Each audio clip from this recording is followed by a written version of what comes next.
بسم اللہ الرحمن الرحیم۔ میلاد شریف کا ثبوت قرآن شریف سے۔ میلاد کسے کہتے ہیں؟ میلاد کی آسان تعریف ڈیفینیشن یہ ہے کہ اللہ عز و جل کے حضور کو ہمیں عطا کرنے کا شکر ادا کرنا، حضور صلی اللہ علیہ وسلم کا ذکر کرنا، حضور صلی اللہ علیہ وسلم کو یاد کرنا، سیرت، معجزات، پیدائش کے وقت کے حالات اور پیدائش سے پہلے کے حالات بیان کرنا۔ شارٹ ڈیفینیشن، ذکر نبی صلی اللہ علیہ وسلم، شکر خدا۔ اب اس کے لیے قرآنی آیات دیکھیے۔ قل بفضل اللہ برحمتہ فبذلک فلیفرحوا، تم فرماؤ اللہ ہی کے فضل اور اسی کی رحمت اور اسی پر چاہیے کہ خوشیاں کریں۔ اس آیت میں اللہ عز و جل نے اپنے فضل اور اپنی رحمت پر خوشیاں منانے کا حکم دیا ہے۔ وَمَا أَرْسَلْنَاكَ إِلَّا رَحْمَةً لِّلْعَالَمِينَ، اور ہم نے تمہیں نہ بھیجا مگر رحمت سارے جہاں کے لیے۔ اس آیت میں اللہ عز و جل اپنے پیارے نبی صلی اللہ علیہ وسلم سے فرما رہا ہے کہ ہم نے تمہیں صرف ایک یا دو عالم کے لیے نہیں بلکہ سارے عالم کے لیے رحمت بنا کر بھیجا۔ یہاں غور کریں، اللہ عز و جل نے حضور صلی اللہ علیہ وسلم کو رحمت کہا، اور جو پہلی آیت پیش کی گئی ہے اس میں اللہ نے اپنی رحمت پر خوشی کرنے کا حکم دیا ہے۔ وَأَمَّا بِنِعْمَتِكَ رَبِّكَ فَحَدِّثْ، اپنے رب کی نعمتوں کا خوب چرچا کرو۔ اس آیت میں اللہ عز و جل نے ہمیں اپنی نعمتوں کا چرچا کرنے کا حکم دیا۔ ہر مومن یہ جانتا ہے کہ اللہ عز و جل کی سب سے بڑی اور عظیم نعمت ہمارے لیے اس کے رسول ہمارے پیارے آقا مصطفیٰ جان رحمت صلی اللہ علیہ وسلم ہے۔ اس بات کو سمجھنے کے لیے قرآن کی ایک آیت ملاحظہ فرمائیے۔ لَقَدْ مَنَّ اللَّهُ عَلَى الْمُؤْمِنِينَ اِذْ بَعَثَ فِيهِمْ رَسُولًا، ہم نے مومنوں پر احسان کیا کہ جب اپنے رسول صلی اللہ علیہ وسلم کو بھیج دیا۔ میرے پیارے بہنوں، آپ سارا قرآن پڑھ لیجئے، کسی بھی جگہ اللہ نے یہ نہیں کہا کہ ہم نے تمہارے یہ یا وہ نعمت دے کر تم پر احسان کیا ہے، سوائے اپنے محبوب نبی صلی اللہ علیہ وسلم کے۔ اس سے معلوم ہوا کہ اللہ عز و جل کی سب سے بڑی نعمت ہمارے لیے اس کے رسول صلی اللہ علیہ وسلم ہے۔ جو عید میلاد النبی پر اعتراض کر رہا ہے وہ میلاد پر اعتراض نہیں کر رہا بلکہ قرآن کریم پر اعتراض کر رہا ہے۔ 12 ربیع الاول پر تمام علماء اسلام کا اجماع ہے کہ اس دن دو جہاں کے سلطان پیارے آقا محمد صلی اللہ علیہ وسلم سارے عالم کے لیے رحمت بن کر دنیا میں تشریف لائے، اور اسی دن ساری دنیا میں مسلمان اپنے نبی صلی اللہ علیہ وسلم کی ولادت کا جشن کرتے ہیں۔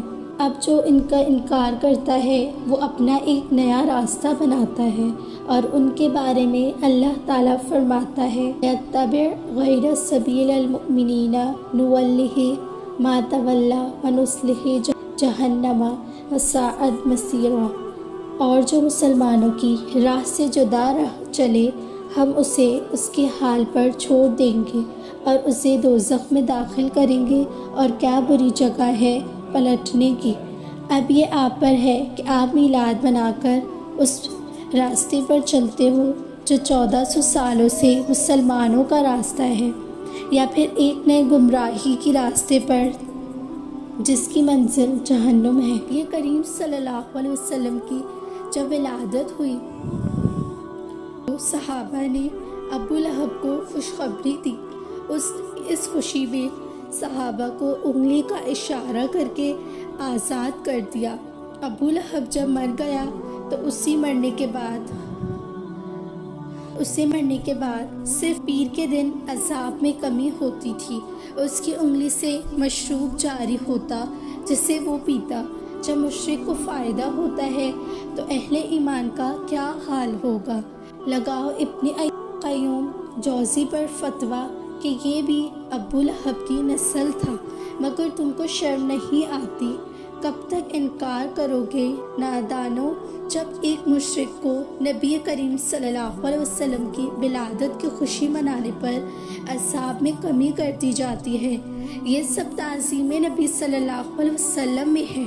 مسلمانوں اپنے پیارے نبی صلی اللہ علیہ وسلم کی ولادت کی خوشی منائے گا، اسے کتنا اجر و فائدہ ملے گا۔ اس لانی شیخ عبدالحق محدث دہلوی اور امام بخاری علیہ السلام رحمہ جیسے جلیل المحدثین فرماتے ہیں، اللہ عز و جل کی قسم جس کے قبضے میں ہماری جان ہے، اللہ عز و جل مسلمانوں کو ثواب عطا فرمائے گا۔ یہ تم لوگوں کی بد نصیبی کی زندہ مثال ہے۔ کبھی احادیث کو ذات ضعیف کہہ کر انکار، کبھی مشرک کے طعنے دے کر انکار۔ ظالموں کے خواب صحابی رسول صلی اللہ علیہ وسلم نے بیان کیا ہے۔ صحیح بخاری شریف اور دوسری بڑی کتب سے حوالے پیش خدمت ہے۔ اللہ عز و جل ہدایت عطا فرمائے، آمین۔ ابو لہب کی بندوں میں سے صحابہ لونڈی نے ابو لہب کو رسول اکرم صلی اللہ علیہ وسلم کی ولادت کی خوشخبری دی، جسے سن کر ابو لہب نے بندی صہیبہ کو آزاد کر دیا۔ ابو لہب کے مرنے کے بعد اس کے کسی ساتھی نے اسے خواب میں دیکھ کر اس کا حال پوچھا تو جواب دیا، جہنم میں پیدا ہوا، البتہ اتنا ضرور ہے کہ ہر پیر کی رات کو اعصاب میں کمی ہو جاتی ہے۔ اور اپنی ان 2 انگلیوں کی طرف اشارہ کرتے ہوئے کہا، ان انگلیوں سے میں نے اپنی لونڈی صہیبہ کو اس لیے آزاد کیا تھا کہ اس نے میرے بھتیجے کی ولادت کی خوشخبری دی تھی۔ اس سلسلے میں ان دونوں انگلیوں سے کچھ پانی پی لیتا ہوں۔ میلاد شریف کرنے والوں کے لیے اس میں سند ہے جو شب میلاد خوشیاں مناتے ہیں اور مال خرچ کرتے ہیں، یعنی ابو لہب مشرک تھا اور قرآن پاک میں اسی میں ایک مکمل سورت نازل ہوئی جب اسے میلاد کی خوشی منانے اور اپنی بندی آزاد کرنے کی وجہ سے ثواب دیا جائے، تو اس مسلمانوں کا کیا حال ہوگا جو محبت اور خوشی سے بھرپور ہے اور میلاد پاک میں مال خرچ کرتا ہے۔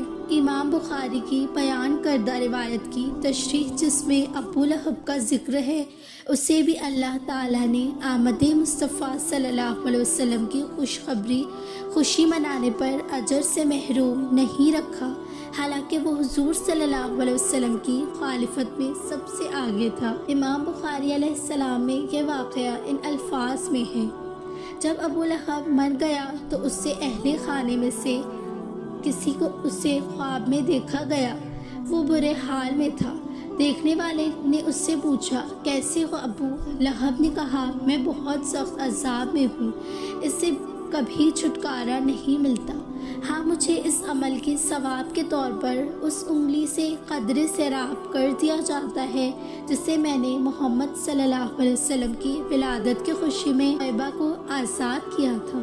نبی اکرم صلی اللہ علیہ وسلم کی ولادت باسعادت کے موقع پر خوشی منانے کا ثواب میں اس ابو لہب کے عذاب میں بھی کمی کر دی جاتی ہے کہ جس کے مذمت میں قرآن میں ایک مکمل سورت نازل ہوئی، تو امت محمدیہ صلی اللہ علیہ وسلم کے اس مسلمان کو ملنے والے اجر کا ثواب کیا عالم ہوگا جو آپ صلی اللہ علیہ وسلم کے میلاد کی خوشی مناتا ہے اور آپ صلی اللہ علیہ وسلم کی محبت و عشق میں اپنی حیثیت کے مطابق خرچ کرتا ہے۔ خدا کی قسم، میرے نزدیک اللہ تعالیٰ ایسے مسلمان کو اپنے حبیب صلی اللہ علیہ وسلم کی خوشی منانے کی توفیق اپنی نعمتوں بھری جنت عطا فرمائے گا۔ یہ بات پائے ثبوت کو پہنچ چکی ہے کہ میلاد النبی صلی اللہ علیہ وسلم کی خوشی میں صہیبہ کو آزاد کرنے کے صلے ہر پیر کو روز ابو لہب کے عذاب میں کمی کی جاتی ہے۔ جب ابو لہب جیسے مشرک کے لیے جس کی مذمت قرآن حکیم میں کی گئی ہے، اور ہمیشہ ہمیشہ کے لیے جہنم میں اس کے ہاتھ ٹوٹے رہیں گے۔ حضور صلی اللہ علیہ وسلم کے میلاد کی خوشی منانے کی وجہ سے ہر پیر کو اس کے عذاب میں کمی کر دی جاتی ہے، تو کتنا خوش نصیب ہوگا وہ مسلمان جس کی ساری زندگی عبادت الہی اور میلاد کی خوشیوں میں بسر ہوئی اور وہ حالات ایمان پر فوت ہوا۔ منکرین سے صرف اتنا کہوں گی کہ ایک مشرک جیسی جس کی مذمت میں قرآن کریم میں مکمل صورت نازل ہوئی، اگر وہ ہمارے نبی صلی اللہ علیہ وسلم کی ولادت پر صرف بھتیجا سمجھ کر خوشی کا اظہار کرتا ہے تو اسے بھی فائدہ حاصل ہوتا ہے، جبکہ ابو لہب مشرک تھا اور اعلان نبوت کے بعد حضور صلی اللہ علیہ وسلم کا سب سے بڑا دشمن بھی بن گیا، مگر اسے بھی میلاد کی خوشی میں اپنی لونڈی کو آزاد کرنے یعنی مال کو خرچ کرنے کی وجہ سے ثواب دیا گیا۔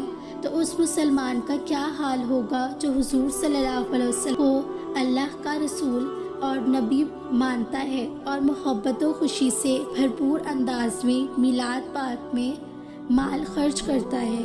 تم تو اس مشرک سے بھی گئے گزرے اور بد نصیب ہو، تمہارے لیے تو یہی بات کی ہے۔ نثار تیری چہل پہل پر ہزاروں عید ربیع الاول سوائے ابلیس کے جہاں میں سبھی تو خوشیاں منا رہے ہیں۔